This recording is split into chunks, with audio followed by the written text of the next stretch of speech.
Un trolleybus, un bâtiment dont le soubassement est en porcelaine, c'est sûr, nous sommes à Limoges.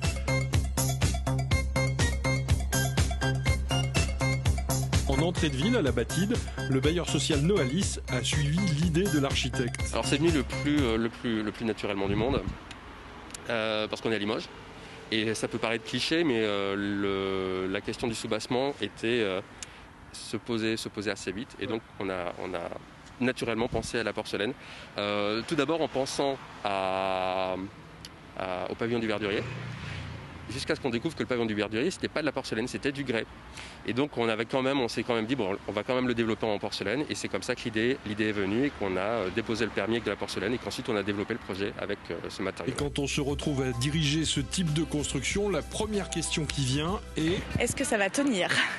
Il y a eu plusieurs études, ça a duré 3 ans. Notre architecte et Thomas Mérigou, donc, qui a fabriqué la porcelaine, sont allés voir l'APAV, le bureau d'études de l'APAV, bureau de contrôle, pour faire tous ces essais effectivement en laboratoire par l'APAV. En fait, ils ont fabriqué un carreau de porcelaine pour faire les essais, etc., pour pouvoir savoir quel colle on allait mettre pour le coller sur la façade. Ça se pose en fait après comme du carrelage, c'est pas péjoratif, mais comme du carrelage dans une salle de bain.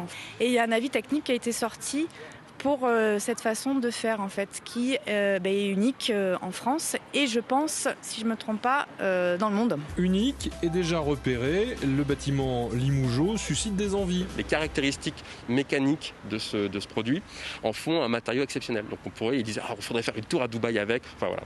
Donc ils pensaient déjà à l'international avant même.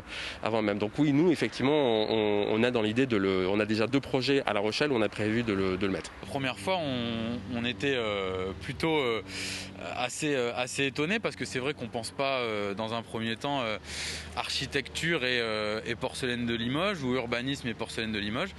C'est ce qui a engendré toute cette phase de recherche et développement. La porcelaine présente des performances mécaniques supérieures à celles du carrelage. Son prix est très différent aussi, près de 300 € le mètre carré posé. D'autres avantages sont à noter, comme par exemple son côté auto-nettoyant, la pollution n'accroche que très peu, et à la première averse, le ménage est fait. Ce que vous venez d'évoquer, ça répond exactement à la batterie de tests qu'a passé ce carreau en porcelaine.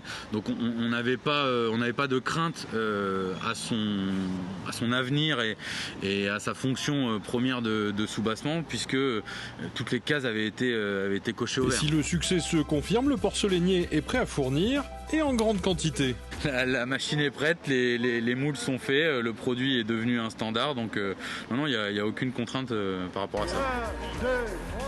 Ainsi, la porcelaine dans le milieu urbain vient de gagner une nouvelle visibilité avec ses 7800 carreaux.